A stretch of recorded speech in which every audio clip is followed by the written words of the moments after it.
Merci d'être présent ce matin pour parler de Espace du Fer et de commun d'urgence. Je suis Priscilla, je travaille au réseau des tiers-lieux en Grand Est. Je suis chargée de mobilisation et de communication. Je suis aussi accompagnée de Camille, qui est directrice du réseau tiers-lieux en Grand Est. Et je suis aussi accompagnée de Jeanne. Est-ce que Jeanne, Bonjour. tu veux dire quelques mots? Oui, bonjour. Moi, je suis chef de projet au réseau français des Fab Labs et je travaille sur le projet commun d'urgence. Et de Jérôme Tricomi, qui je le vois pas. Jérôme, je suis directeur de la cybergrange et ancien référent pendant la période de confinement du réseau français des Fab Labs sur la région Grand Est. Et du coup, dans la logique, je passe la parole à Fabio. Oui. Bonjour à tous, Fabio Cruz, actuel référent Granes de RFF Labs. Et voilà. Euh, ok. Vous voyez. Ouais, c'est bon, vous voyez tous ma belle diapo là. Mhm. Ouais.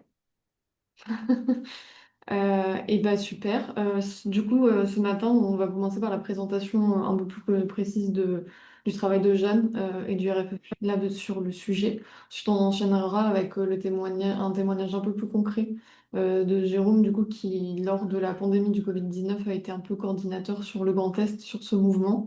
Il y a aussi d'autres personnes présentes dans cette visio qui pourront peut-être ajouter quelque chose si Jérôme n'est pas assez précis. Puis après, on vous laissera la parole si vous avez des questions, des réponses, des réactions. Et à la toute fin, on vous présentera deux grands temps forts qui arrivent par rapport au sujet des espaces du fer, notamment Makerland à Strasbourg début décembre et notre prochain tir le tour. Donc voilà. N'hésitez pas à poser vos questions dans le chat aussi au fur et à mesure. Je les regrouperai, je les dirai, etc. Je vais laisser la parole à Jeanne. Merci, Priscilla. Fabio, si tu veux, on peut faire la présentation du RFF Labs à deux voix. Oui, oui, oui. Euh, du coup, je veux bien que tu passes à la slide d'après, s'il te plaît. Merci. Euh, oui, bah alors déjà, c'était pour commencer un peu, mais là, comme on n'est pas nombreux, alors je sais pas si vous, je pense que vous pouvez pas ouvrir vos micros, mais peut-être dans le chat, nous dire un peu qu'est-ce que ça vous évoque déjà les communs d'urgence. C'est un terme qu'on a mis sur un projet qui revient assez souvent, mais en fait, qui parle peut-être de manière différente à tout le monde. Et l'idée, c'est de savoir un peu ce que ça vous évoque. Alors, je sais pas si vous pouvez me confirmer côté réseau Grand Est, si on peut allumer les micros ou pas, comme on n'est pas nombreux, ou si c'est par écrit.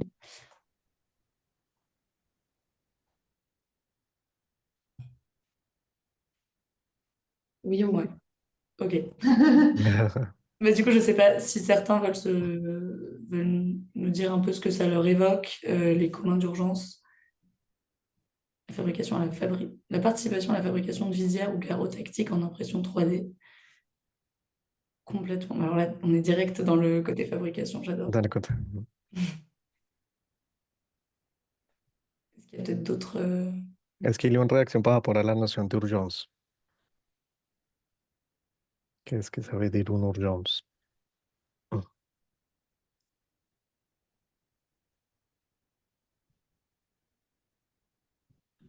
Lucille. Lucille. Oui, Ok. Ouais. du coup, justement, moi, je venais aussi au webinaire ce matin, je pense, pour monter un peu ma compréhension de cette notion-là. Mais enfin, du coup, pour moi, naïvement, avant le webinaire, ça renvoie du coup vraiment aux situations de crise. Mais du coup, une situation de crise, elle n'est pas toujours définie en amont. Enfin, là, en l'occurrence, pour la pandémie, voilà, on pense à la question de la crise sanitaire. Euh, enfin voilà, crise environnementale, crise euh, diplomatique, etc. Je pense que pour moi, ce qui est un peu pourquoi je venais aussi, c'est parce que j'ai l'impression justement que cette notion de euh, commun d'urgence, enfin, elle est un peu.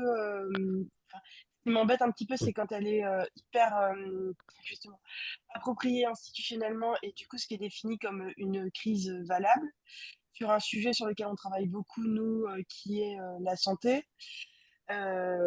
Sur le plan communautaire, ben, on peut constater qu'il y a en ce moment voilà, des situations d'urgence enfin, qui font consensus au sein des communautés. Je peux penser par exemple à la question des VSS, à la question des violences commises sur les enfants, et qui font consensus au sein des communautés soignantes également. C'est-à-dire que du côté des professionnels de santé, avec lesquels on travaille au quotidien, il n'y a pas beaucoup de discussions. Par contre, institutionnellement, on peut avoir encore, bah, voilà, sur les deux sujets que je viens d'évoquer, par exemple, une agence de santé qui nous dit, bah non, en fait, aujourd'hui, les violences faites aux enfants, c'est pas une urgence de santé publique en France parce qu'il n'y a pas de problème sur ce sujet-là. Donc voilà, enfin, pour moi, la question enfin, ce qui est difficile en fait, c'est de pas, enfin voilà, de garder la distance avec le politique et institutionnel. Voilà. Ok, ok. Et pour moi, c'est commun au sens de bien, mais aussi service. Dans la santé, pour nous, c'est ça qui est assez important. Et du coup, peut-être aussi, c'est là-dessus qu'on a du mal, enfin, qu'on a peut-être besoin un petit peu d'aide. On travaille beaucoup sur quelque chose qui s'appelle la paire aidance, qui est un format organisationnel qui fait intervenir du coup des personnes concernées dans les interventions en santé, que ce soit en prévention, en information, ce qui est classique, mais également dans du curatif. Et pour le coup, pour moi, ça, c'est aussi des communs, la paire aidance.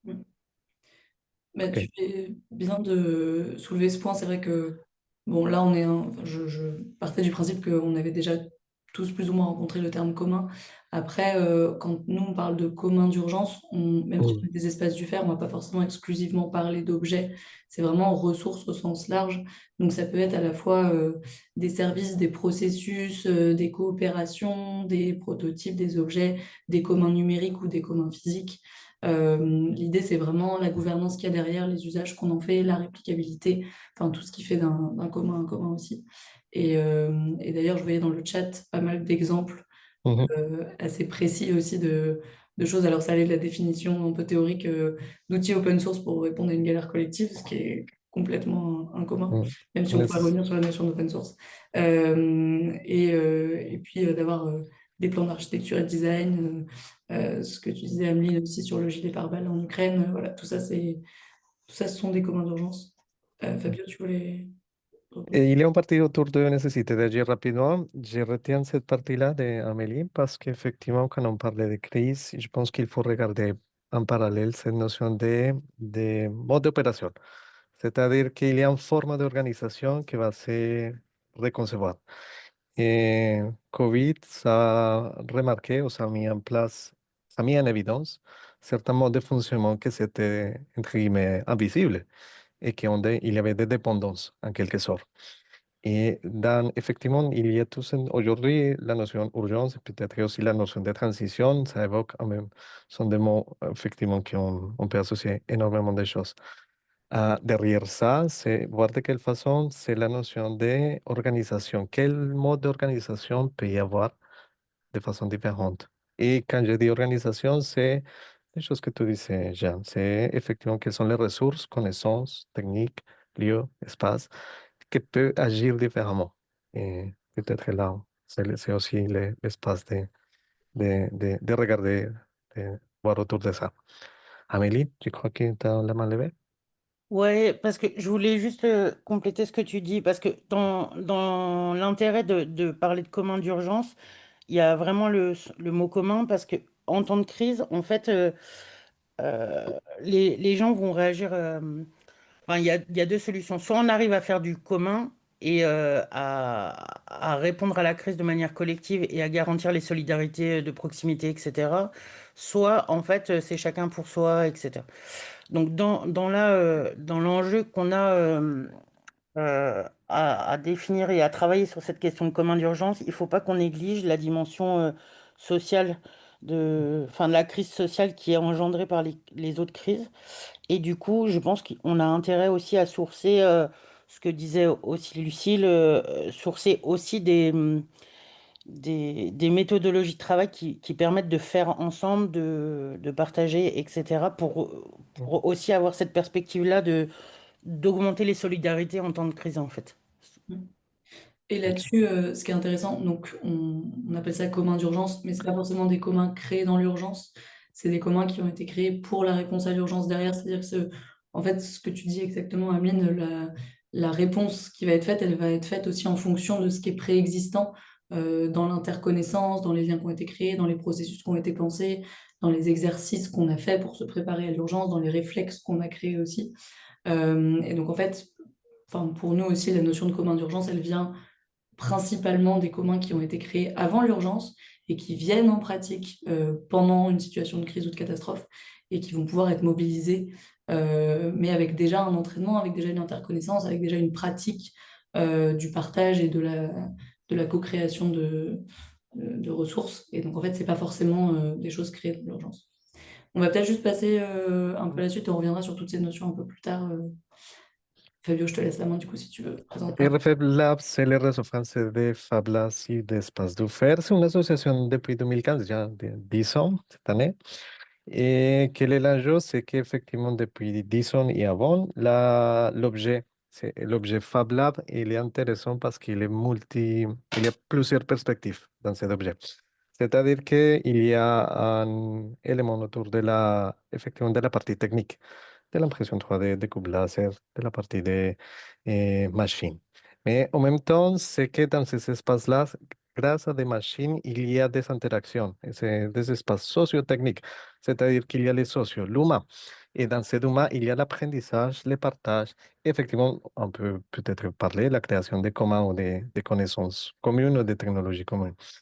RFF Labs, l'idée, c'est pouvoir rassembler ces espaces-là, qu'on parlait d'espace de faire, pour pouvoir échanger, en fait, échanger sur de quel type effectivement, déjà un support pour partage de bonnes pratiques, pour pouvoir effectivement, de quelle façon il y a des avantages, des faiblesses, des éléments d'apprentissage dans chaque lieu, dans chaque territoire, sachant que chaque lieu, il est un univers en soi.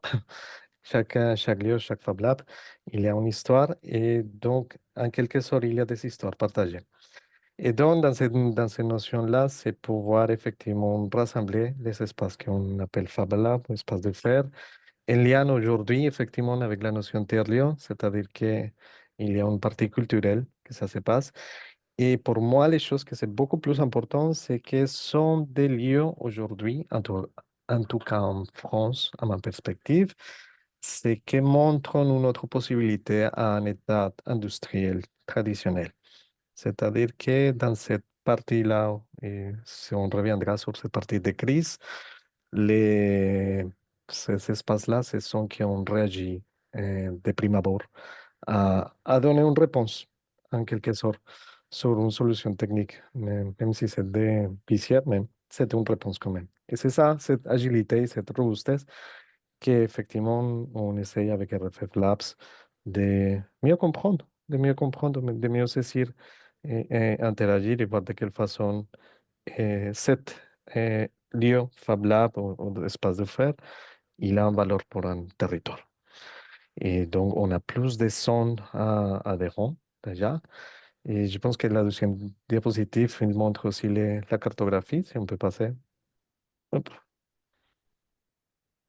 Donc, sur les réseaux, sur le site web de RFF Labs, l'idée, c'est pouvoir cartographier les types de collèges, les types de sympathisants, les types de travailleurs, et tout en gardant aussi un aspect de réseau.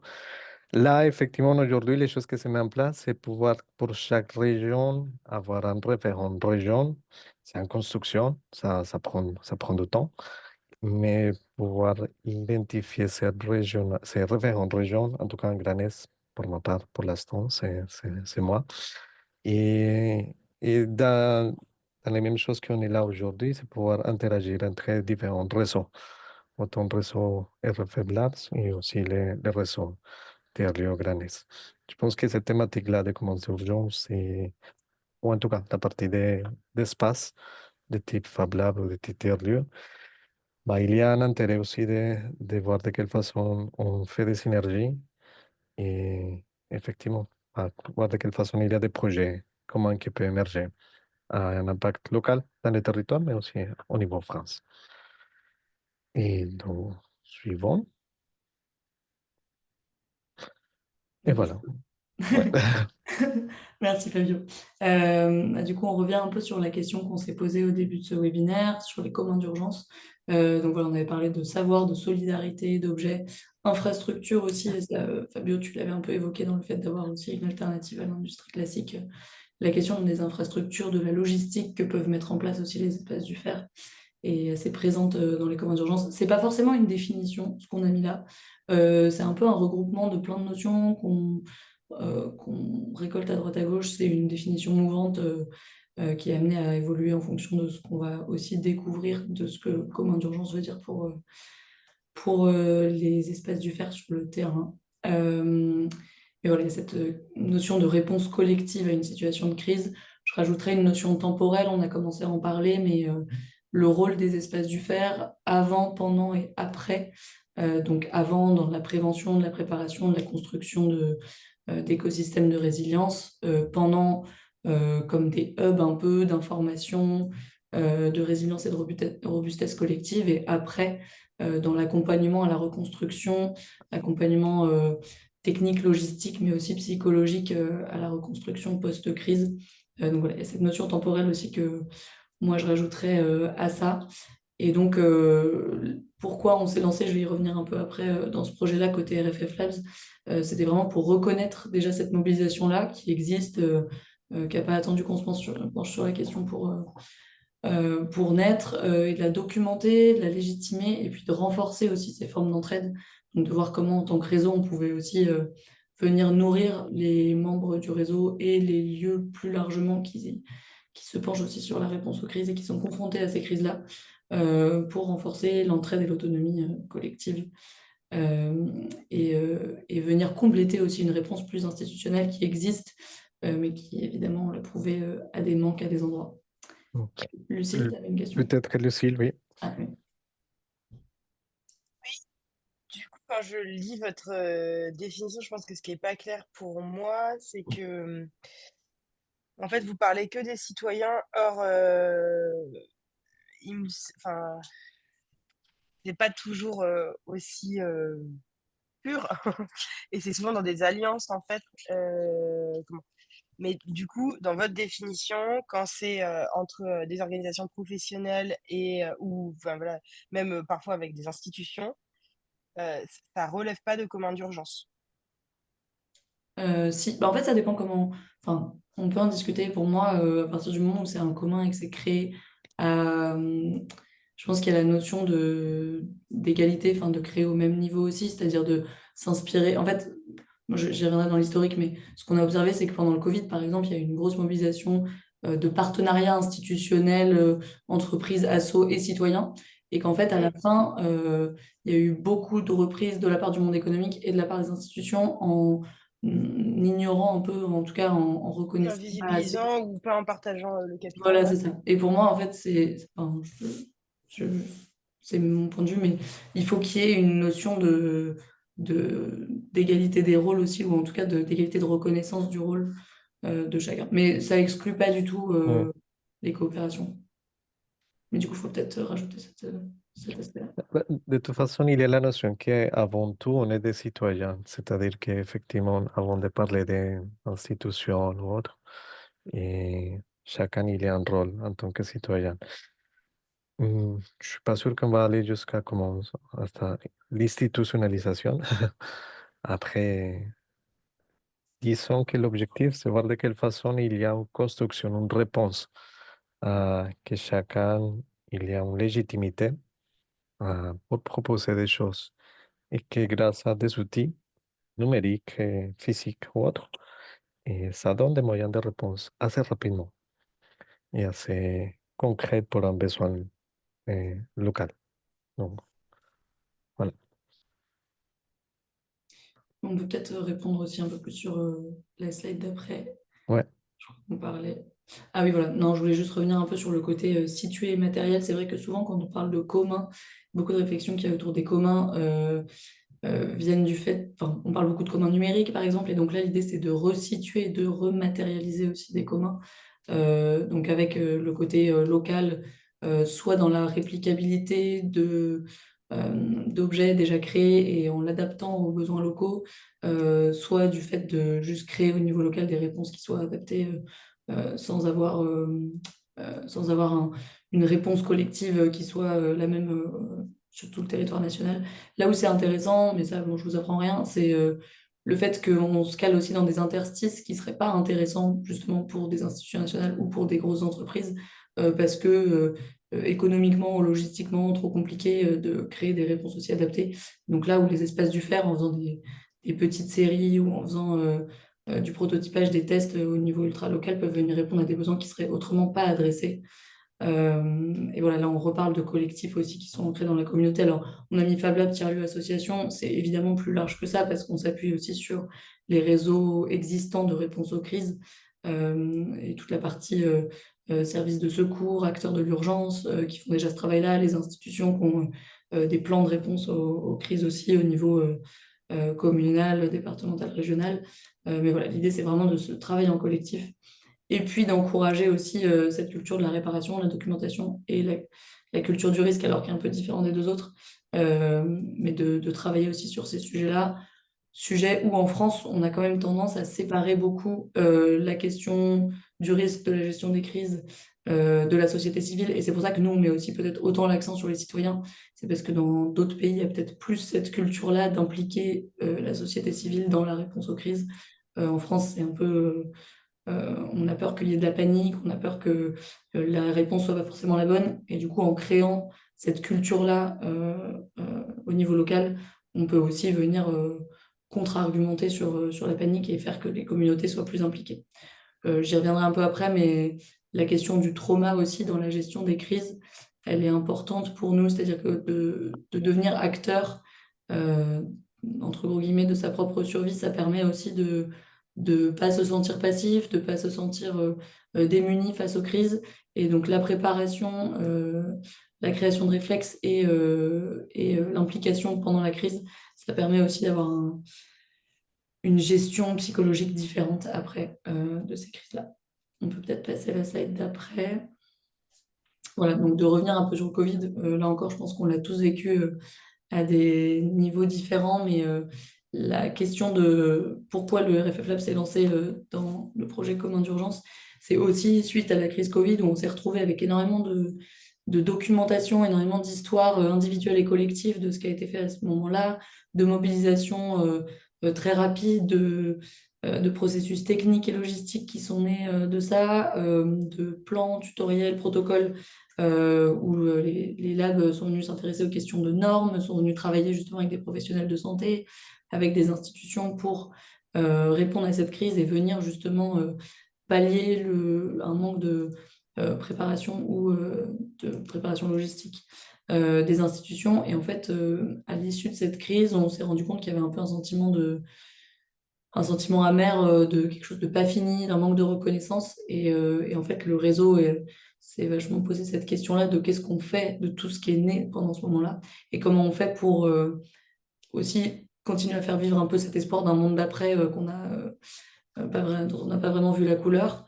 Et donc, de base, l'idée initiale était vraiment de se dire comment on fait vivre cette mémoire. Comment est-ce qu'on garde cette mémoire-là, qu'on continue à la faire exister pour ne pas répliquer à chaque fois, à chaque nouvelle crise, tout réinventer. Et donc, comment est-ce qu'on continue à faire vivre ces coopérations qui sont nées? Comment est-ce qu'on continue à garder cette documentation accessible? Comment est-ce que les réseaux qui sont nés entre lieux aussi continuent d'exister? Comment est-ce qu'on continue d'avoir aussi ces réseaux logistiques qui perdurent? Donc, c'est de là qu'est né le projet commun d'urgence. Sur la slide d'après, je crois Je crois qu'il y a juste Lucille qui levait la main. Ah, pardon. Je sais pas si... Je croyais que c'était la même main que tout à l'heure. Non, ouais, pardon, c'est la même. ¿Te lo ven? Ok. Ouais, donc là, l'idée sur les 4 prochaines slides, c'est de vous donner un peu des exemples, alors en sortant un peu du Covid justement, de réponses que les Fab Labs peuvent apporter dans les crises. C'est évidemment pas exhaustif. On est parti sur 4 grandes thématiques parce qu'actuellement on a un challenge en cours avec la Fondation Orange qui s'appelle le Challenge Imagine Maker sur les communs d'urgence. Et donc on est parti sur ces 4 grandes thématiques-là pour prototyper des objets avec des jeunes en insertion autour donc, de l'autonomie énergétique, l'eau et l'alimentation, la communication et l'entraide et les premiers secours citoyens. Et donc l'idée c'est de voir un peu ce que peuvent faire des espaces du fer là-dedans. Et par ailleurs, je suis preneuse dans le chat aussi si vous avez d'autres exemples qui peuvent venir alimenter et que des choses que vous avez déjà réalisées aussi potentiellement qui peuvent venir alimenter tout ça, parce que je vous en parlerai, mais ça viendra nourrir une boîte à outils qui sera ouverte à tous. Donc autonomie énergétique, donc l'idée c'est comment est-ce que en tant qu'espèce du fer on peut participer à garantir l'accès à une énergie immédiate, sûre et durable. Donc là l'exemple que vous avez c'est un vélo générateur d'énergie pour charger les téléphones, mais on peut imaginer des lampes dynamo, des batteries, des kits solaires, des stations de recharge collective, tout ça. Sur la slide d'après, donc la question de l'accès à l'eau et l'alimentation. Donc en temps de crise, comment est-ce qu'on peut proposer des solutions qui soient frugales pour rendre l'eau potable, pour cuire ses aliments, pour conserver ses denrées alimentaires. Donc là, on a un rocket stove à gauche, mais des microfiltres à eau, de la récupération du stockage d'eau de pluie, des fours solaires, tout ça, c'est des choses qui sont quand même assez connues dans l'univers low-tech. Mais généralement, quand on a ce genre de, pour en avoir échangé avec pas mal de gens qui font aussi des événements low-tech, où on fait des ateliers de création de son propre frigo du désert, en fait, c'est des choses qui vont être intéressantes à avoir et à créer sur le moment, mais qui vont être peu utilisées. Donc, on se retrouve avec des rocket stoves qui vont pas forcément servir. Donc là, la question, c'est comment est-ce que on garde cette connaissance-là et qu'on peut la mobiliser en temps voulu, mais sans forcément en créer des tonnes et des tonnes pour que ça ne serve pas directement. Ensuite, sur la slide d'après, on va parler de communication de crise et d'entraide.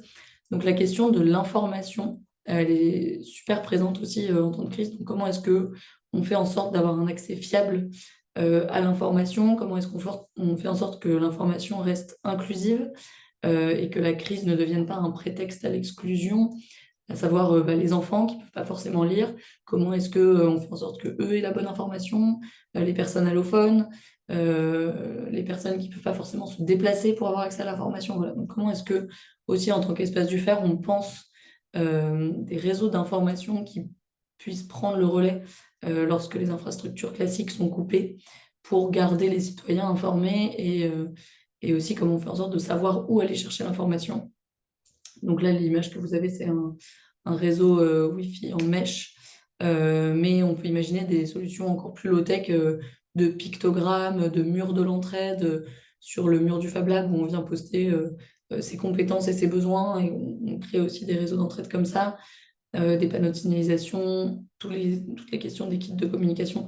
Ça, c'est des choses qui se pensent quand même beaucoup en amont. Alors, c'est des choses qui se mettent en place naturellement pendant les crises, mais au plus, notamment les réseaux mesh, c'est des choses qu'on doit tester aussi, potentiellement avoir un réseau entre la mairie, l'école, l'espace d'hébergement d'urgence qu'on a prévu, le Fab Lab, voilà, avoir ces réseaux-là qui soient déjà testés et mis en place, ça peut permettre aussi littéralement de sauver des vies quand même.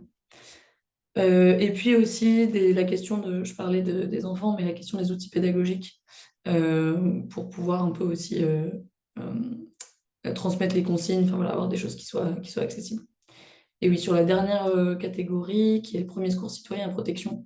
Donc là, je l'ai dit un peu tout à l'heure, mais l'idée, c'est pas de venir agir à la place des acteurs de l'urgence qui ont déjà beaucoup plus de connaissances et de bouteilles dans les premiers secours. C'est vraiment de venir faire en attendant et venir combler ces interstices-là. En fait, en échangeant, nous, on travaille beaucoup avec la Croix-Rouge sur ce projet, en échangeant avec eux, ce qui ressort beaucoup quand même, c'est que une grosse partie de la réponse à la crise, elle vient en fait des personnes qui sont impactées par la crise, par les réseaux d'entraide, par les voisins, par des choses mises en place au niveau local. Et donc, en fait, eux viennent après avec la compétence médicale, technique, logistique ou d'approvisionnement, Mais en fait, la question, c'est comment est-ce que nous aussi, on s'outille pour pouvoir agir vite et faciliter la protection, l'orientation et le réconfort. Donc là, on n'est pas allé jusqu'à des soins médicaux, qui par ailleurs sont une vraie question aussi, notamment pour les premiers secours et tout ça. Mais plutôt sur voilà, protection, orientation, réconfort, donc avec des sifflets de secours, lampe frontale, et puis alors sur le médical, un peu des trousses de rangement où c'est facile de trouver les choses aussi, des kits d'auto-apaisement. Donc là, on parlait de premier secours psy aussi. Donc comment est-ce que en tant que lieu qui accueille du public, on a déjà cette compétence-là en fait aussi d'accueil, d'orientation, de réconfort, bah, comment est-ce qu'on la met au service de la réponse à la crise? Et notamment comment on implique les enfants aussi, donc avec le réconfort mobile sur la jeunesse, on en parlait un peu avant cette réunion aussi, mais de se dire comment est-ce qu'on implique, pas seulement en essayant de distraire les enfants, mais qu'on les implique aussi dans de la production de petits matériels, par exemple, ou alors sans les mettre au travail, hein, mais en tout cas de les faire, de leur donner l'impression aussi de participer activement et de pas juste être mis à l'écart de la crise. Pareil, sur la question de la gestion psychologique, après, ça aide pas mal. Voilà, et donc à gauche, c'est une petite lampe solaire. On peut passer à la slide d'après. Donc pour vous dire un peu comment au réseau des Fab Labs, on se saisit de ce sujet-là, donc on a essayé de partir sur 3 grands axes. Le premier, c'est celui que j'évoquais au début, c'est se souvenir. Donc comment est-ce qu'on documente toute cette matière qui existe déjà, comment est-ce qu'on la rend accessible, comment est-ce qu'on la valorise autour des communs créés dans l'urgence. Ensuite, on a l'axe se préparer, donc c'est comment est-ce que là, en tant que lieu, déjà, on est prêt comment est-ce qu'on est prêt en tant que lieu à répondre à une crise. Donc, par exemple, les routes sont coupées, les réseaux électriques sont coupés, le réseau Internet est coupé. Est-ce que moi, en tant que lieu, bah, j'ai une solution alternative de génération d'électricité? Est-ce que j'ai un autre endroit où m'approvisionner en matières premières? Est-ce que je peux recréer un réseau au moins au niveau de ma collectivité pour communiquer sur ce qui se passe? Voilà. Donc, comment est-ce que moi, en tant que lieu, je me prépare? Et ensuite, comment je me prépare à être au service aussi de ma communauté. Donc, est-ce que le Fab Manager, par exemple, est-ce qu'il y a un réseau de soutien aussi pour lui qui sera peut-être aussi impacté donc, que ça ne repose pas que sur une personne, parce que si ta maison elle est inondée, entre rester au Fab Lab ou aller t'occuper aussi de ta famille, voilà, il faut aussi faire la part des choses. Donc, qu'il y ait aussi ce réseau d'entraide au niveau du lieu et qu'on puisse se préparer aux questions d'accueil, aux questions de premier secours, aux questions d'orientation. Et le troisième axe, c'est se projeter. Et donc là, c'est plutôt prendre un peu de hauteur pour réfléchir et documenter, légitimer aussi auprès des acteurs classiques de l'urgence ces questions, ces outils d'action, cette réflexion collective autour de la place des espaces du faire et plus largement de la société civile en lien avec les processus déjà documentés de réponse à l'urgence. Sur chacun de ces axes, on a des réalisations qui sont associées et qu'on est en train de mettre en place, et notamment certaines qu'on va mettre en place aussi avec le réseau Tire le Grand Est. Donc ça, c'est sur la slide d'après. Désolée, j'ai ma voix qui me fait faux bond, mais on va essayer d'arriver jusqu'au bout. Donc sur la question se souvenir, on est en train de construire une exposition qui sera donc contributive, modulaire et itinérante. L'idée, c'est de repartir de toute la matière qui existe déjà dans les lieux et de nous, réseau, faire un travail de regroupement, documentation, classification, nomenclature, mise en valeur de toute cette matière-là.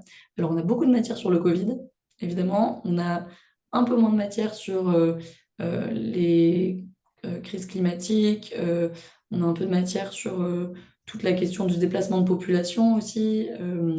Mais voilà, l'idée, c'est de faire un gros travail au niveau national de documentation de tout ça et d'en faire une exposition qui puisse venir voyager un peu dans différents lieux, avec des modules qui puissent se greffer aussi à certaines autres expositions, qui soient plus adaptés aux risques identifiés de certains territoires, et puis qui viendra se nourrir aussi de chaque lieu qu'elle traverse avec, évidemment, que ce soit des lieux culturels, des Fab Labs, des lieux institutionnels, une modalité avec une page blanche un peu sur certains pans de l'exposition qui puissent venir s'alimenter de tout ça.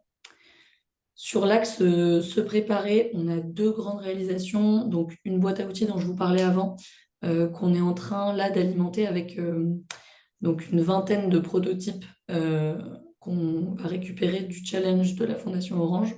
Mais l'idée, c'est que cette boîte à outils, elle aille au-delà de ça, qu'elle puisse venir à la fois être un peu un lieu de regroupement de toute cette documentation technique, mais aussi d'avoir potentiellement un petit guide, je parlais des premiers secours psy par exemple, un guide aussi de préparation du lieu, donc qu'est-ce qu'il faut que je prenne en compte, potentiellement comment organiser une journée d'exercice de réponse à la crise dans son lieu, type journée porte ouverte, mais où on travaille sur la question des crises.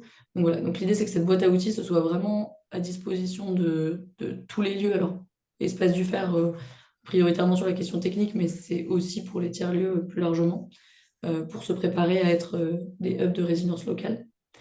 Et un jeu sérieux sur la coopération en temps de crise. Ce qu'on identifie, c'est qu'il y a quand même un enjeu d'interconnaissance entre acteurs de l'urgence, collectivités, institutions et Espace du Fer, pour comprendre un peu quels sont les enjeux, les ressources et les besoins de chacun aussi. Et donc l'idée, c'est de faire un jeu un peu sur une crise réelle, c'est-à-dire risque identifié ou fictive, pour voir un peu comment chacun réagit en fonction de son propre agenda, ce qu'il a envie ce qu'il a à disposition et ce qu'il peut mettre à contribution du collectif. Donc c'est un format plutôt jeu collaboratif avec, on est encore en train de finaliser à quoi ça va ressembler, mais où l'idée c'est de garder quand même un aspect fabrication, parce que c'est la touche maker qu'on a envie de garder dans tout ce qu'on produit aussi, mais plutôt tourné sur la phase coopération. Et donc sur la partie se projeter, on a un colloque scientifique qu'on est en train d'organiser pour début 2026, non, début 2027, pardon, avec potentiellement un laboratoire de recherche aussi pour prendre de la hauteur et documenter la démarche. Je vais finir peut-être sur nos partenaires sur la dernière slide. Il me semblait que c'était ça. Donc les gens avec qui on travaille pour l'instant. Tu m'as parlé, Jeanne. Juste mettre la slide d'après, désolée. Pardon, je suis désolée. Non, pas de souci. Donc on ne travaille pas tout seul évidemment. Déjà, comme l'a dit Fabio, le réseau des Fab Labs, c'est vraiment un réseau qui est porté par ses membres et donc on a énormément de membres impliqués dans chacun des livrables que je vous ai présentés. Mais on travaille aussi avec d'autres structures à l'extérieur. Donc on est sur un projet qui est soutenu pour l'instant sur 2 ans par la Fondation de France, donc qui finance le lancement de ce projet-là. On travaille opérationnellement avec la Croix-Rouge. L'idée, c'est de voir aussi auprès des acteurs de l'urgence directement où est-ce qu'il y a des besoins. Par exemple, avec la Croix-Rouge, ce qu'on a identifié, c'est qu'eux sont très bons sur la partie hub logistique, acheminer du matériel et des personnes, un peu moins bons sur la partie fabrication locale et adaptation du matériel aux besoins réels de la crise. Et donc là où, par exemple, il pourrait y avoir des coopérations, c'est au niveau ultra-local sur comment est-ce qu'on prend du matériel existant et qu'on l'adapte un peu aussi. On a les mêmes discussions avec Médecins sans frontières aussi, par exemple, où eux se questionnent aussi sur comment est-ce qu'on fait un peu du travail auprès des médecins pour venir les habituer à faire de la petite impression 3D ou de la petite adaptation de matériel aussi comme ça. Alors, département des petits mondes, on travaille beaucoup avec eux sur la partie exposition, donc ils nous aident un peu sur toute la partie collecte de données et la scénographie. La Fondation Orange, je vous en ai déjà parlé, mais il y a ce challenge Imagine Maker, je vous mettrai le lien dans le chat après, qui est encore en cours là jusqu'au 8 décembre et qui va soutenir 20 lieux dans potentiellement 25 pays. Enfin, c'est ouvert aux lieux de 25 pays qui ont déjà été soutenus par la Fondation Orange pour venir financer à hauteur de 3 000 € la conception et la documentation d'un prototype par des jeunes en insertion. On travaille avec la FPCNT, donc l'Association française pour la prévention des catastrophes naturelles et technologiques.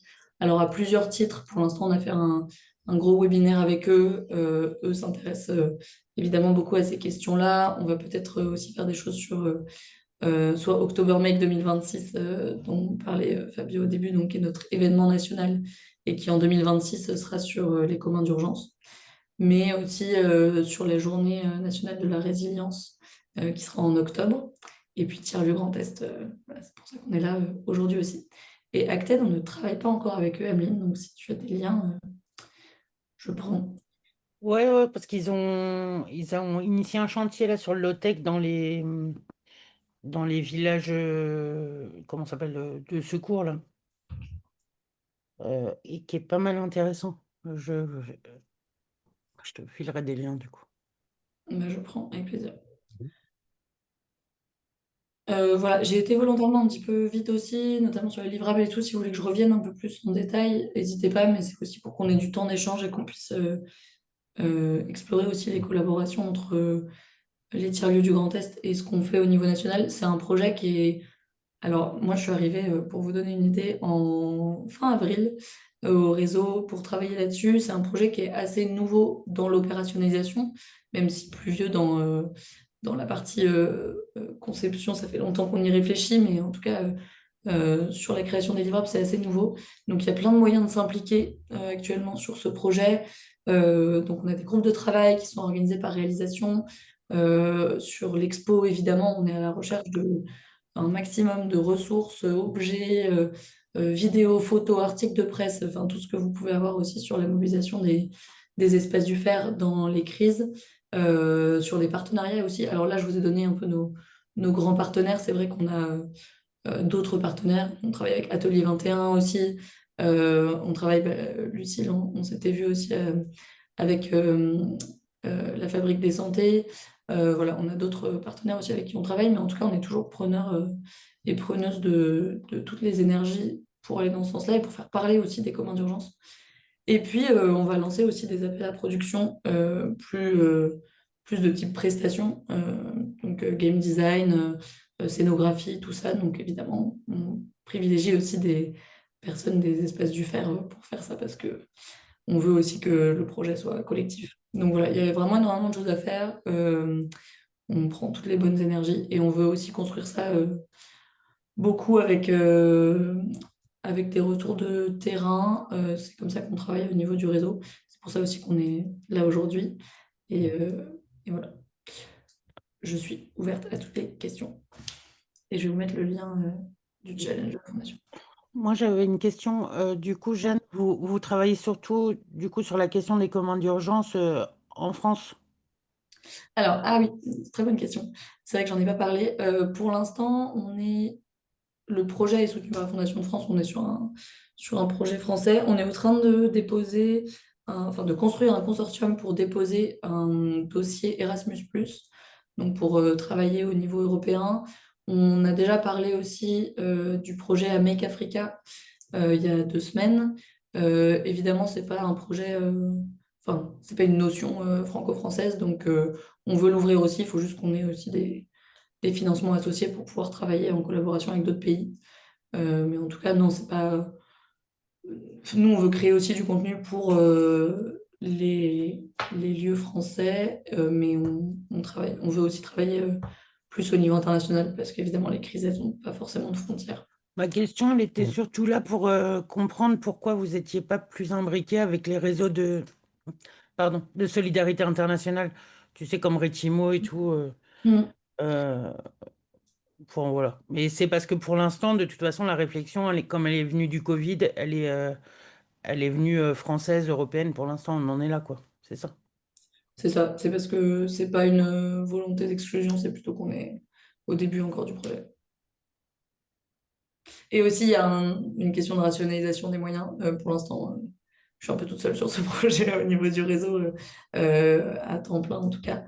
Et donc, il faut qu'on voit aussi ce qu'on produit au début et ce qu'on fait au fur et à mesure. Mais en tout cas, enfin, par exemple, avec Médecins sans frontières, on discute d'une portée plus internationale, avec la Croix-Rouge aussi, parce que eux sont pas mal en lien, enfin, ont des hubs logistiques, notamment dans chacun des océans, sur lesquels ils essayent de retravailler la question de l'acheminement et de la production sur place. Donc en fait, ça vient un peu par touche en fonction des partenaires aussi et des mises en lien qu'on a. C'est pour ça que j'encourage vraiment à parler du projet autour de vous aussi.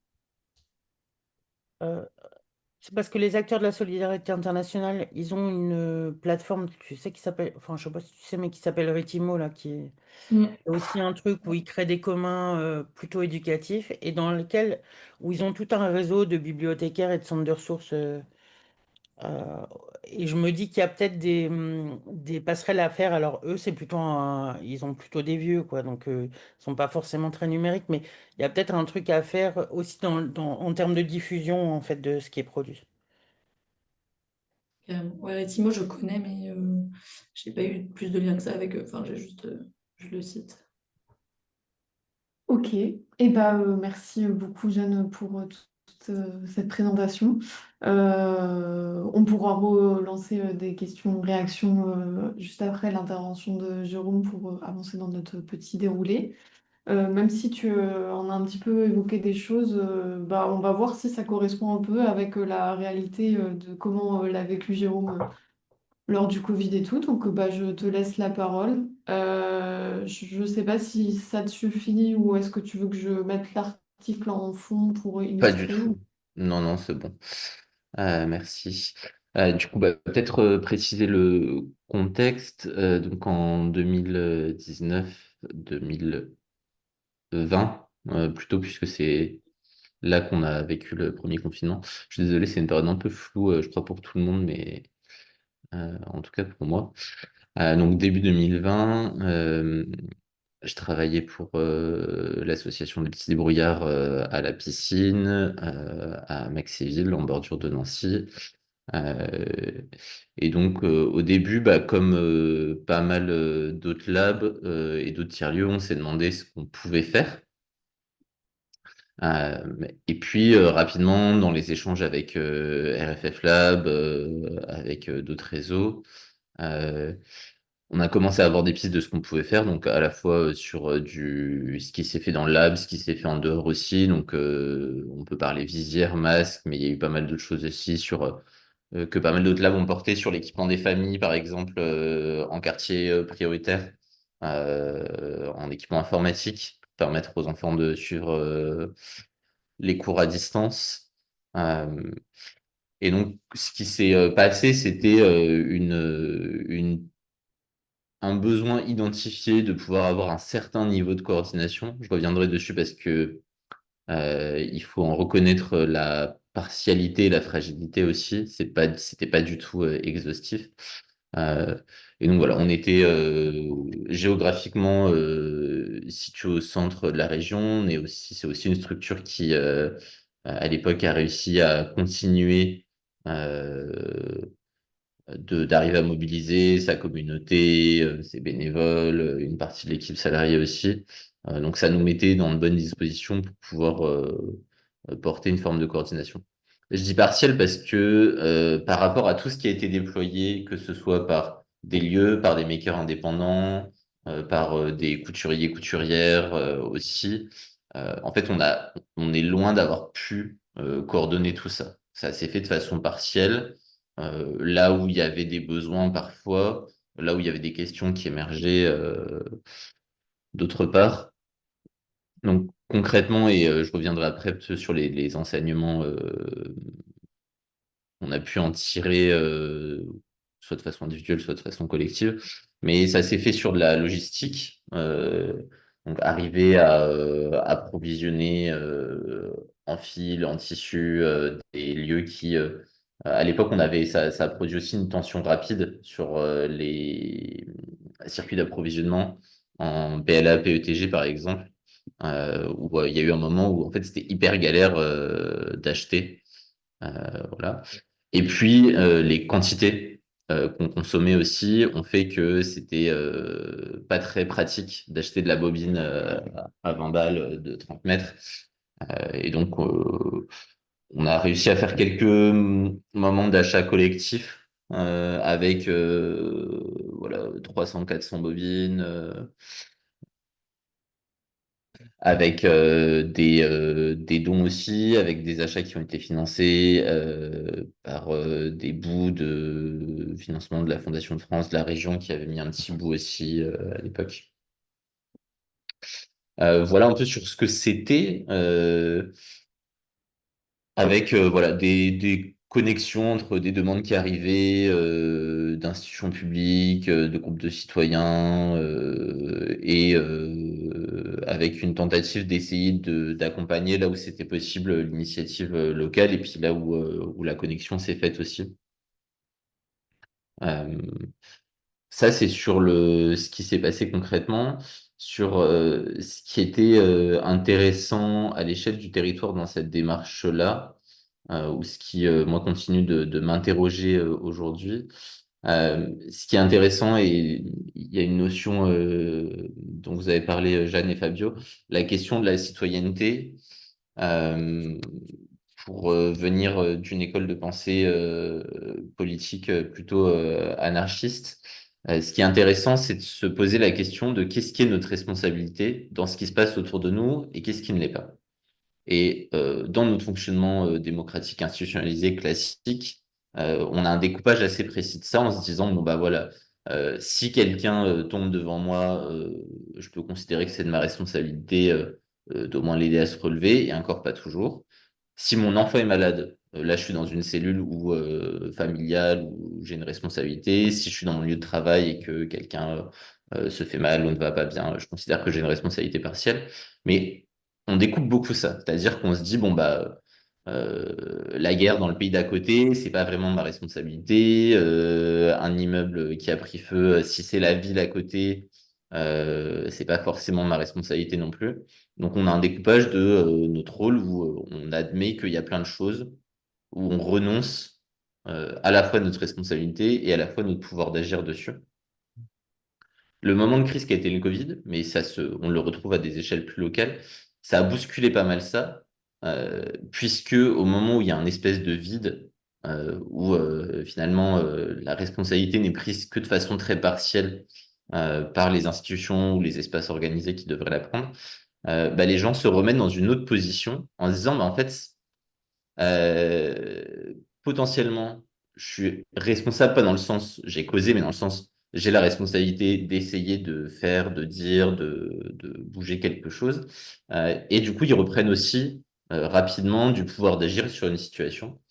Euh, Ça, c'est un élément que je trouve hyper intéressant parce que ça montre qu'il y a en latent, et on le retrouve à des échelles locales sur des catastrophes localisées, euh, chez les personnes en tant que, je ne sais pas si la notion de citoyen est la bonne, mais en tout cas en tant que membre d'un corps social, une responsabilité qui se réveille à ce moment-là. Et on se dit, bon, bah en fait, non, c'est aussi mon affaire et je vais essayer de faire des trucs pour répondre à ça. Et je voulais dire autre chose là-dessus. Ouais, c'est bah du coup, je trouve la question de la notion de citoyen, elle est intéressante. Je sais pas si elle rend complètement compte de ça, mais le fait est que ensuite les individus vont utiliser les outils qu'ils ont à leur disposition. Ça peut être des organisations, s'ils sont dans une boîte, s'ils sont dans un syndicat, dans une asso, ils vont utiliser ces outils-là, mais c'est dans ce qu'on a vu plutôt d'abord un individu qui le fait et ensuite qui arrive à embarquer l'organisation dont il fait partie ou à utiliser les outils que cette organisation lui permet d'avoir à disposition. Et ça, c'est aussi assez intéressant et ça permet une réponse qui émerge d'un peu partout. Voilà. Et pour répondre à ta question, Ameline, je sais pas parce que franchement, là, on a regardé d'assez près avec des collègues qui travaillent en quartier prioritaire ce qui s'est passé sur des effondrements d'immeubles à Marseille. Et en fait, il y a beaucoup de réactions qui sont assez similaires, euh, où tout de suite les gens se précipitent dans la rue en demandant ce qu'ils peuvent faire, comment ils peuvent aider. Voilà. Donc je ne sais pas si c'était spécifique au Covid. Je pense qu'il y a eu les spécificités qu'on a eues, c'est un effet de masse, le fait que tout le monde puisse reconnaître que c'était une crise puisque on le disait comme ça, qu'il y a eu une communication massive qui l'a décrit comme une crise et du coup on sait qu'on est dans une crise, donc ça déclenche tout un tas de réflexes. Et puis un effet vécu, constaté d'une réponse insuffisante de la puissance publique ou des autres espaces qui auraient dû pouvoir répondre. Et en pendant de ça, un autre élément d'observation qui est à la fois hyper intéressant et à la fois un risque pour les individus qui s'engagent comme pour le process qui se construit, c'est que tout d'un coup, les personnes qui s'impliquent là-dedans, il y a je ne sais pas comment le qualifier de façon très formelle, mais un espèce de gain immédiat d'utilité sociale. C'est-à-dire que tout d'un coup, euh, voilà, si je caricature, vous faites votre compta la journée, le monde ne s'écoule pas autour de vous, et tout d'un coup, vous vous retrouvez à, il faut fabriquer des masques, et peut-être que si vous avez réussi à fabriquer des masques, il y a peut-être des gens qui vont vivre ou pas. Euh, donc c'est cette tension que ça crée, les bénévoles comme les professionnels de la solidarité internationale la connaissent bien, mais c'est quelque chose qui est assez rarement vécu, y compris par des acteurs qui ont des engagements classiques, mais qui ne sont pas des engagements vitaux. Euh, donc, ce que ça fait, c'est à la fois bon, quelque chose d'hyper intéressant, parce que tout d'un coup, on a des individus qui se redécouvrent un pouvoir d'agir, une utilité sociale extrême. Euh, Ce que ça fait aussi, par contre, qui est peut-être porteur de certains risques, c'est l'envie d'agir à tout prix, et vite, et des fois un peu tout seul, y compris si on ne sait pas trop si ça va faire plus de bien que de mal. Mais pour moi, c'est ça le ressort, c'est qu'on a envie de se sentir utile, et donc on va essayer de faire un truc tout de suite. Et si c'est pas tout à fait ce qu'il fallait faire, ben en fait, on a tendance à être un peu entêté, à se dire non, mais je vais le faire quand même, parce que ça répond à ce besoin-là. Et l'autre facteur de risque, et ça, c'est une préoccupation, je pense, qui est importante. Déjà, là, finalement, cette période de confinement, avec une carence sur l'approvisionnement, elle a duré que quelques semaines, et on a déjà eu cet impact-là. C'est un épuisement. Pas seulement en termes de temps passé par les bénévoles, les makers, les professionnels qui sont impliqués, mais aussi un épuisement mental, parce que cette situation euh, d'urgence diffuse, qui se traduit des fois hyper concrètement quand il y a un hôpital qui appelle pour un respirateur, bah, en fait là, c'est pas diffus, c'est très précis. En fait, on n'est pas formé à la gérer. Euh, C'est normalement pour si on est bénévole engagé à Médecins Sans Frontières, par exemple, il y a tout un travail de formation là-dessus sur comment est-ce qu'on décompense, comment est-ce qu'on redescend, comment est-ce que on préserve quand même des espaces qui nous permettent de nous ressourcer. Euh, Quand vous mobilisez une population civile, elle n'est pas formée à ça. Et donc, on a aussi des vrais risques là-dessus de suremballement, d'épuisement. Et je pense que ça, c'est un élément qui est important à préparer, de se dire aussi ben, comment est-ce que on continue de poser un cadre, pas tellement pour empêcher les gens de faire, mais pour préserver, d'autant plus si on est sur des choses qui durent plus longtemps, où on va pas pouvoir mobiliser des gens de façon un peu chaotique et en s'épuisant eux-mêmes pendant des mois d'affilée. Voilà sur les enseignements. Et puis après, peut-être tu parlais de l'après, Jeanne. Euh, je continue, j'arrive pas à ne plus être surpris de ce qui s'est passé dans l'après. Parce que concrètement, on a refermé une parenthèse à une vitesse qui est incroyable, rétrospectivement. Euh, Déjà pour les gens eux-mêmes qui s'étaient impliqués. Il y a eu quelques tentatives ici et là de se dire, bon, ben, une couturière bénévole qui a fait 200 masques par jour pendant le Covid. Peut-être que si on arrive à monter une entreprise locale, une entreprise d'insertion qui va faire des masques, peut-être qu'on va réussir à trouver une finalité, mais c'est plus que marginal. Et la plupart du temps, juste les gens sont repartis chez eux avec à peine un merci. À l'échelle du coup individuelle, pour moi, ça c'est là où on a quand même fabriqué depuis après 1945 des modes de reconnaissance dans la société française, dans notre tissu social, de la capacité de gens à réagir à des crises. C'est la protection civile, c'est les pompiers, c'est des grosses fédérations. On n'a pas du tout utilisé ça à ce moment-là.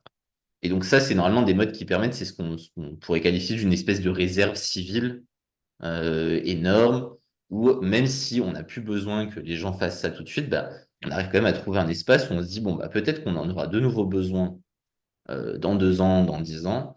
Et du coup, on s'assure de maintenir le tissu de coopération, de continuer à former, d'accompagner, et puis de reconnaître aussi, parce que c'est aussi des modes de reconnaissance pour ces personnes-là, de dire, bah, quand c'est la merde, tu es capable de t'engager, tu sais faire des trucs, on sait ce que tu sais faire, euh, et voilà. Et puis au niveau industriel, là, je crois que c'est il y a quelques mois qu'une des dernières usines de production de masques françaises, qui avait été créée après le Covid, justement sous un format coopératif en Normandie, en Bretagne, euh, a fermé. Euh, et voilà. Et ça, pour moi, enfin, le fait d'avoir revu cette info, ça marquait un peu le point final de vraiment, on n'en a plus rien à foutre. Euh, et on est au même niveau d'impréparation. Si on prend que cette question-là sur des enjeux sanitaires, les réserves stratégiques sont pas beaucoup mieux fournies qu'elles l'étaient début 2020. Et tout ce qu'on nous avait promis sur le monde d'après est passé à l'eau. L'hôpital public est pas dans un meilleur état, loin de là. Mais on retrouve la même chose sur tout le tissu de préparation industrielle. Et puis un dernier élément, euh, peut-être sur, mais ça m'interroge aussi et en tout cas, il y a une question un peu ouverte là-dessus. Quand on en discutait dans des réseaux de makers, on avait beaucoup construit cette idée de se dire, bah, en fait, les labs, ils sont multimodaux, ils peuvent faire plusieurs choses, ça se réorganise assez vite. Du coup, s'il faut faire des tables, on fait des tables. Si à un moment donné, le kiff de tout le monde, c'est de faire des maquettes de Yoda, on fait ça. Et s'il faut faire des masques et des visières, on fait des masques et des visières. Euh, et donc, on a pris ça comme une singularité des Fab Labs en se disant ou en constatant que les espaces industriels classiques, ils n'arrivaient pas à faire ça. Euh, et je pense qu'on est des fois allé jusqu'à se dire, bah, pour eux, c'est pas possible de le faire. Moi, ça Mm. m'interroge parce que je pense que c'est possible. Enfin, j'ai l'impression qu'il y a des espaces où c'est possible, que réorganiser une chaîne de prod d'une usine avec 40, 50, 200 ouvriers, en fait, c'est pas impossible non plus. C'est juste que, à ce moment-là, l'État n'a pas pris ce choix-là, qui est un choix qu'il a fait par le passé, de dire, bah, en fait, on choisit, on réoriente la production, on reprend la main sur nos outils économiques, et en fait, euh, vous prenez tout le monde et puis vous allez réorganiser votre chaîne de prod. Dans 2 semaines, c'est fait. C'est des choses qu'on sait faire. Effectivement, il y a des entreprises qui l'ont fait, je disais, dans les Vosges, à Mine. Mais il n'y a pas eu un effort collectif là-dessus. Je ne sais- je peux avoir des hypothèses sur pourquoi, mais en tout cas, ça m'interroge aussi sur est-ce qu'à un moment donné, cette culture de la multimodalité, de la résilience, de on transforme ce qu'on fait rapidement pour répondre à un besoin, est-ce qu'on peut aussi l'amener vers des acteurs plus constitués, et qu'est-ce que ça demande de l'amener là-dedans?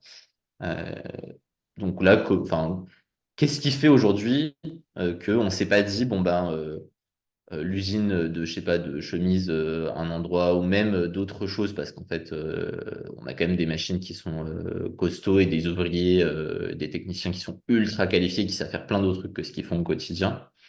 Qu'est-ce qui fait qu'on s'est pas dit, bah, du coup, en fait, au lieu de tout arrêter, on se concentre sur ce dont on a besoin à ce moment-là et on réoriente nos moyens de production vers ça. Et pour le dire en rebond aussi, un autre constat qu'on a fait de façon extrêmement brutale, euh, c'est que l'État, je le prends un peu au sens large, ça a été vrai aussi pour des collectivités locales, a perdu une capacité d'adaptation et une connexion avec le terrain. J'ai en tête un exemple marquant, c'était quand le RFF Lab avait envoyé à la Direction générale de la santé un courrier en disant voilà ce qu'on sait faire, voilà les capacités de production qu'on a, on est capable de mobiliser tant de makers, on peut sortir tant de trucs par heure, on a commencé à discuter avec la PHP, la PHM pour essayer de prototyper des modèles. et que la réponse de la Direction générale de la santé, 2 semaines plus tard, ça a été de nous renvoyer un courrier type avec les mesures à prendre contre le Covid, en ignorant complètement la proposition qui avait été faite. Et de façon générale, on a vécu la même chose sur la politique de la ville, par exemple, où tous les fonctionnaires qui étaient capables de se dire qu'à un moment donné, la norme, ça va bien 2 minutes, mais qu'il faut aussi être capable de se mettre en relation avec une initiative, de la faire remonter, de l'utiliser au service d'un projet d'intérêt général. Tout ça a disparu. Et à ce moment-là, on s'est rendu compte que ça n'existait plus. Qu'il n'y avait plus personne en capacité de dire, bon, bah, faites le truc, je vous couvre, on va se démerder, on va trouver des moyens. On l'a retrouvé un tout petit peu à l'échelle locale, mais de façon quand même très marginale. La région, par exemple, avait financé quelques milliers d'euros, toute cette dynamique-là. Mais ça, pour moi, c'est un vrai sujet d'inquiétude. Et ça interroge sur est-ce qu'on arrive à faire coopérer une réponse citoyenne et une réponse institutionnelle, ou alors est-ce qu'elles vont juste coexister et trouver des points de coopération à l'échelle très locale entre le médecin du coin, le chef des pompiers de la ville et puis le club de couture ou le Fab Lab.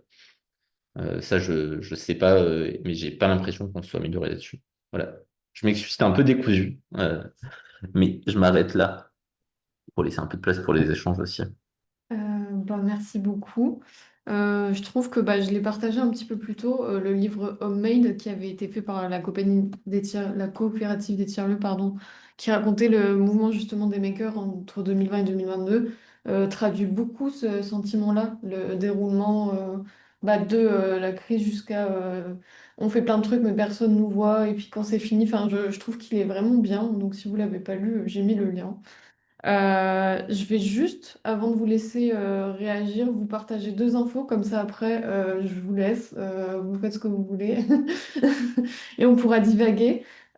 Du coup, si le sujet vous parle, vous passionne, et vous avez envie de creuser la question plus loin, le 11 et 12 février 2026, on se retrouve en Meurthe-et-Moselle pour 2 jours entiers consacrés aux espaces du fer, aux commandes d'urgence. On va visiter des Fab Labs à Lunéville, à Nancy, des Fab Labs associatifs, mais aussi celui de Fabio, qui est plutôt universitaire. Universitario. Du coup, notez-vous la date. Vous allez recevoir le petit truc, le diaporama après. Il y a le petit lien cliquable pour vous inscrire si vous avez peur d'oublier. Début du mois, là en décembre, si vous êtes de passage à Strasbourg, il y a l'édition de Makerland aux ateliers éclairés. On vous invite à y aller parce que c'est l'occasion de rencontrer des Fab Lab et makers qui étaient présents aujourd'hui et on continue à échanger sur ce sujet. Et puis voilà. Et puis là, je peux vous relaisser parler si vous voulez. J'avais effectivement, en entendant, je me permets juste de... j'ai réagi par rapport à les commentaires de Jérôme, que c'est effectivement, il y a quelques points super intéressants parce qu'effectivement, Jérôme parlait sur la notion de citoyenneté et de ces relations de pouvoir, de rapport à l'État. Et c'est intéressant. Je vais changer de casquette, je vais mettre la casquette plutôt universitaire.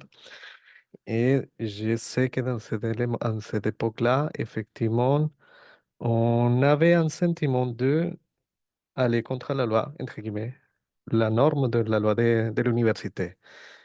Comme tous les autres Fab Labs ou autres, on a contourné nos moyens de l'université pour contribuer dans cette partie-là de fabrication. Et effectivement, je trouve intéressant ce constat de Jérôme sur la notion comme quoi c'est rapport à l'État. C'est-à-dire que j'attends pas une solution qui vient de top-down, mais plutôt de dire qu'est-ce que je peux faire avec les moyens de bord. Je change encore une autre casquette en tant que, pas en faux français, en tant que latino-américain. Cette notion de rapport à l'État, pour la plupart des pays d'Amérique latine, c'est toujours en crise, quoi.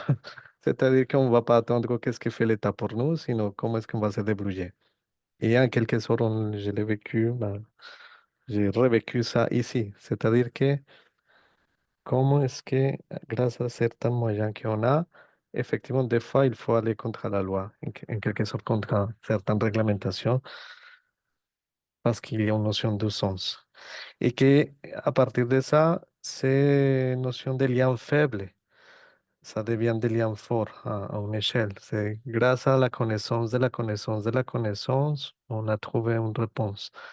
Et dans le cas universitaire, grâce à la connaissance comme on était en lien avec les Fab Lab NIBI, que c'est le Fab Lab historique ici à Nancy, associatif, ah bah, c'est à partir de là, c'est qu'il y a eu une interaction et il y a eu des éléments qui sont mis en place par rapport en tout cas institutionnellement depuis l'université et bon, de certains types d'actions, des hackathons et autres.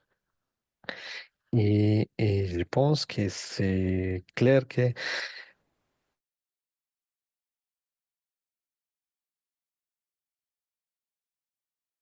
On t'entend plus, Fabio, c'est que moi?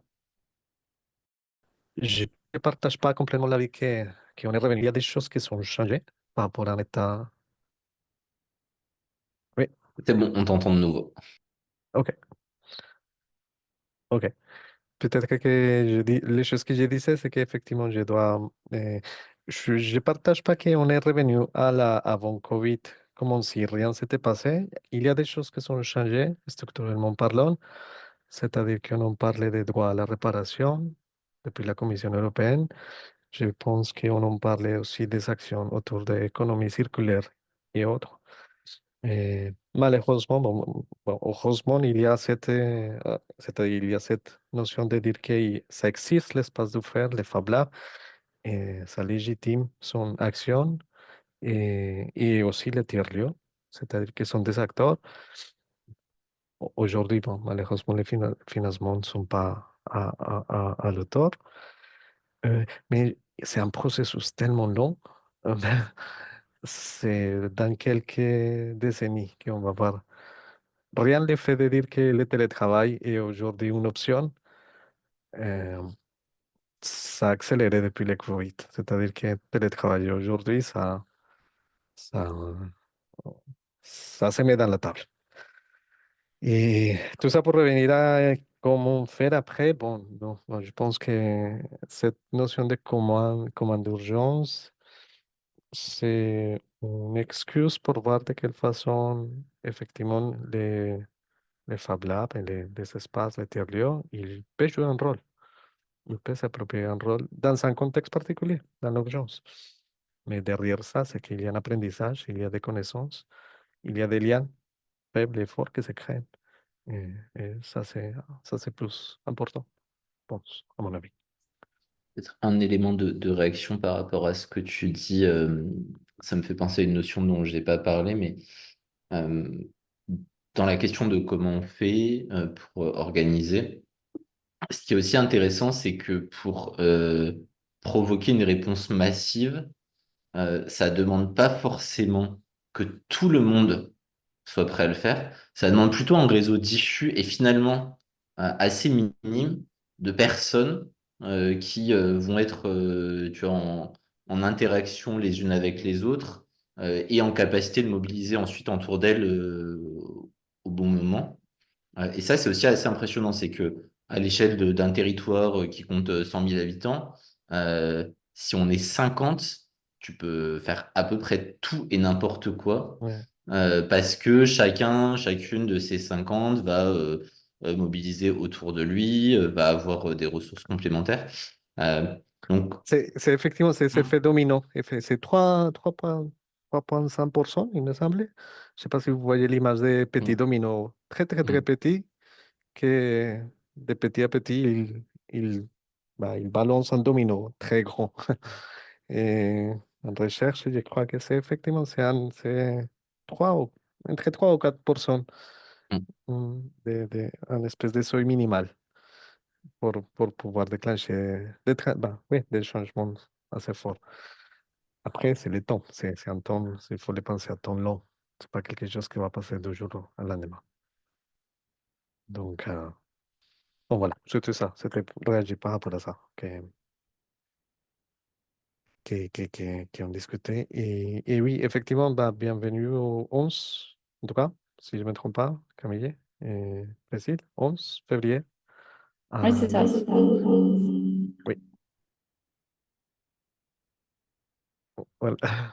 Oui, oui, c'est ça. Moi, je sais pas si ça rejoint ce que tu étais en train de dire, Jérôme, mais je me posais une question par rapport aussi aux personnes qui étaient présentes. C'était notamment, enfin, je veux pas te désigner Mélanie, hein, désolée, mais c'est par exemple à la place de Mélanie qui, elle, n'a pas forcément de espace du faire. Comment est-ce que on pourrait aussi impliquer et s'appuyer sur ces personnes-là qui ont envie, mais qui savent peut-être pas, qui ont peut-être pas les connexions, ou enfin, je sais pas si vous comprenez un peu le sens de ma question, parce que j'ai l'impression qu'on oublie aussi ça dans Commun d'urgence, c'est que là, on est très entre nous, on sait ce que c'est, un Fab Lab et tout, mais pour le grand public, le jargon, enfin, ils vont pas comprendre comment ils se l'approprient, comment on les fait venir, enfin, je sais pas si vous comprenez un peu cette grande question que Si, si. On l'a pas beaucoup dit parce que je pense que c'est le tour de table un peu qui fait ça et c'est le côté technique qui nous a rassemblés. Mais déjà, ça s'inscrit dans une continuité. Euh, pour moi, tu vois, il y a une vraie continuité technique, c'est-à-dire que euh, l'imprimante 3D ou la découpeuse laser, c'est un outil, mais tu peux faire il y a la même démarche socio-technique avec un hangar parce que ça sert de hub logistique pour de la distrib alimentaire. Il y a la même démarche avec juste, tu vois, euh, une machine à coudre. Ça a été ça aussi. Et ça, c'est pas les labs qui étaient blindés de machines à coudre, hein, c'est des clubs de couturières principalement qui, sur le territoire en tout cas, ont porté cette réponse-là. Donc, de un, moi, ce qui est intéressant, et c'est pour ça que je défends le fait qu'il n'y a pas euh, de façon un peu provocante, qu'il n'y a pas de différence fondamentale entre un tiers-lieu avec un lab et un tiers-lieu sans lab, à part trois machines, mais que la démarche vis-à-vis de la relation entre ce qu'on peut faire avec les moyens qu'on a, qui soient logistiques, humains, d'espace, de compétences, et les besoins de territoire, elle est la même. Euh, je trouve ça cool qu'elle s'étende à la dimension technique parce qu'elle est importante et que c'est une des dimensions où on se sent en général le plus impuissant. Mais ça peut se faire par un atelier de réparation, par de la mécanique automobile collective, par de la couture, comme avec une imprimante 3D. Euh, je pense qu'il faut pas fétichiser ça. Et après, typiquement, le pôle coopératif avait quand même, enfin, quand même, en fait, comme tous les autres lieux, eu des actions aussi pendant cette période-là. Donc peut-être qu'après, je te laisse aussi réagir, Mélanie, sur un peu comment vous l'avez vécu aussi, et les autres aussi d'ailleurs. Alors nous, à l'époque, on était tout juste naissants parce on a été créé en décembre 2019. Donc vous imaginez bien qu'en fait, c'était juste un projet qu'on avait et il s'est développé après toute cette période-là. Donc on n'a rien fait en particulier.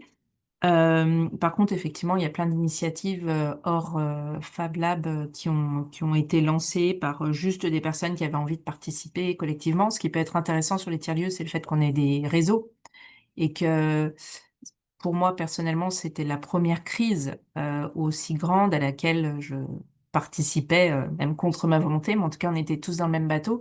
Et c'est là où maintenant on se dit on se dit maintenant, oui, peut-être que la prochaine fois, je pourrais participer autrement, que ce soit à titre individuel ou via le tiers-lieu, en créant, en mobilisant les acteurs, qu'on arrive à mobiliser les acteurs ou les personnes à mobiliser plus facilement. Moi, j'ai participé aussi au webinaire parce que c'est vrai que les communs d'urgence, j'avais pas vraiment une idée, je m'étais pas du tout renseignée sur le sujet. C'est juste parce que sur le territoire, on a un autre tiers-lieu qui est le Cabagnol avec rue de la Casse et qui porte une partie de Fab Lab. Et on a pour vocation ensemble de développer justement un espace un peu Fab Lab divers et variés sur le territoire et plutôt de mobiliser différentes compétences. Et c'était dans ce cadre-là et j'essayais de m'imaginer en fait comment on pouvait participer, nous, sur d'autres crises. Alors on a eu de la chance en dehors de ce Covid de pas avoir énormément de crises, on va dire, à l'échelle locale. Vous parliez d'incendie ou des choses dans le genre. Euh, on croise les doigts pour que ça n'arrive jamais, mais c'est vrai que maintenant, je me dis d'avoir participé à ce webinaire, ça enclenche une petite réflexion en arrière-plan et je vais en parler autour de moi et voilà, je me dis c'est quelque chose à laquelle faut pas hésiter à réfléchir, même si on se dit que ça arrivera jamais. Le mieux, c'est toujours d'essayer de faire de la prévention et de commencer à créer des liens à ce niveau-là. Donc, comme je vois que les collègues ne sont pas présents aujourd'hui, je les vois prochainement. Ce sera l'occasion d'en parler avec eux et pourquoi pas tisser des choses. Voilà. Et en tout cas, c'était intéressant. Merci. Pour compléter peut-être sur... Pardon. Il y a un petit écho. Ouais, pardon. Du côté meusien, il y a Numéripole aussi qui s'intéressait au webinaire du jour et qui sera présent a priori sur le séminaire du 11-12 février. Et donc le séminaire du 11 et 12 février, c'est bien un temps où on va se rassembler et travailler ensemble pendant 2 jours sur cette notion de commun d'urgence pour essayer de porter des projets ensemble, de documenter ensemble et de présenter des prototypes ensemble que l'on va expérimenter et présenter lors des Makerland, mais aussi lors de futurs séminaires. Donc là, l'idée, c'était aujourd'hui d'introduire le sujet et ensuite de vous rassembler pour vraiment pouvoir travailler ensemble dans des bonnes conditions.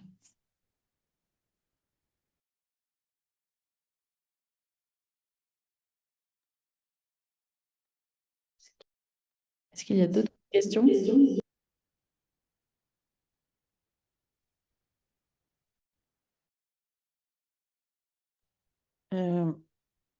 Des questions. Est-ce qu'on peut faire des remarques encore ou... Oui. C'est juste par rapport à ce que disait Jérôme et tout. Moi, ce que j'ai trouvé intéressant et ce sur quoi je pense qu'on n'était pas très bien outillés non plus, c'était la coordination des individus qui étaient isolés. Et ça, c'est en ça que je parle euh, de peut-être qu'il y a une spécificité liée au Covid. En tout cas, il y a des gens qui sont équipés et auto-organisés. Et moi, ce que je regrette, c'est que derrière ça, on n'a pas réussi à les accompagner dans dans la construction d'associations en fait ou d'ateliers où ils auraient pu continuer de se partager leurs tips de couture ou leur adoration pour les imprimantes 3D. Et, euh, et on a essayé de faire des barbecues de remerciements quand on a pu sortir, etc., à la fin du Covid, mais ça prenait pas. En fait, la dynamique qu'ils avaient mis de manière individuelle et un peu collective pendant la crise, à la fin de la crise, ils ont pas, ils avaient plus l'espace-temps pour la continuer. C'est en ça que je dis qu'il y a peut-être une spécificité et que peut-être qu'on a, nous aussi, loupé des trucs, quoi. Et ça, je pense que c'est un truc qu'il faudra qu'on arrive aussi peut-être à penser quand on se pose la question de l'après ou de la continuité. Sur, Bah, je suis d'accord avec toi là-dessus.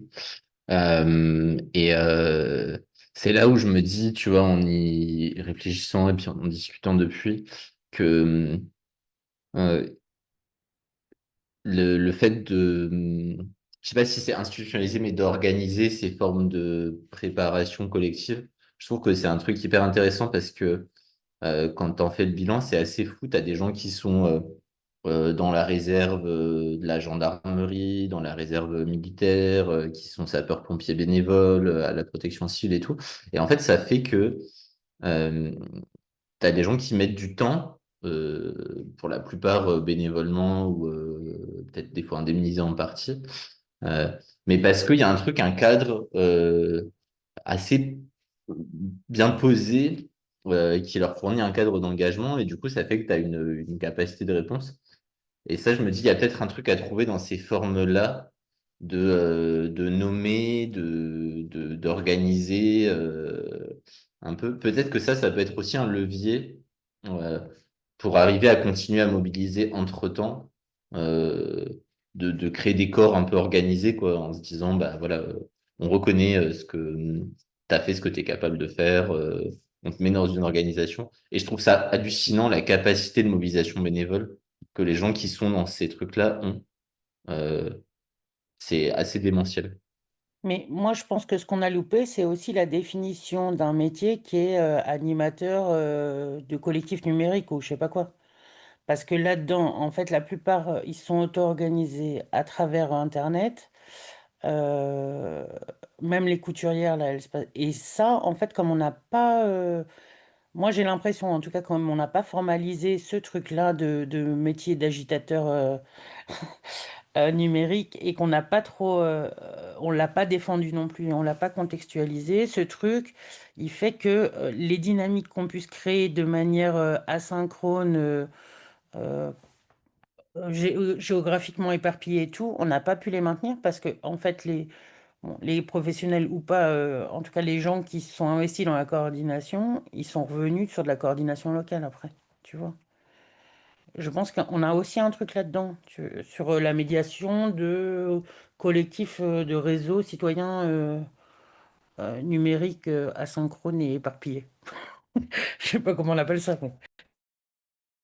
Euh, Dernière remarque, et puis après je file, mais dans j'ai discuté avec des copains qui reviennent d'une formation aux États-Unis sur le community organizing, et c'est assez intéressant, je trouve, comme concept, pas calqué complètement, on a une réalité différente, mais à mobiliser. Euh, ou plutôt que ce qu'on a ici, c'est-à-dire tu fais une asso avec une thématique, tu as des adhérents, des bénévoles. Il y a une forme de reconnaissance, même si la transmission dans l'espace numérique, elle n'est pas du tout acquise, de ce truc de, bah voilà, en fait, moi, mon job, c'est de euh, animer une communauté et ça se manifeste dans les moments où il faut répondre. Et il y a une polyvalence de ce rôle-là qui est assez impressionnante, c'est-à-dire que c'est les mêmes personnes ou il y a pas de définition différente qui vont un jour aller aider des sans-abri, l'année d'après qui vont se dire en fait on a un problème de drogue, de consommation de drogue sur le territoire, on va faire de la sensibilisation, de l'accompagnement. Euh, ouais, ça je trouve c'est une notion qui pourrait être assez intéressante. Ouais, je suis d'accord que ça fait très Alinsky. Merci encore, Jeanne, d'avoir intervenu. J'ai envoyé ton mail dans la conversation et puis de toute façon, vous aurez le support où il y a son mail dedans. Merci Fabio aussi et merci à tous et toutes d'avoir pris le temps, d'avoir partagé vos ressentis et vos questions. Et puis bah, je vous souhaite un bon appétit et une belle Bon fin d'après-midi. appétit.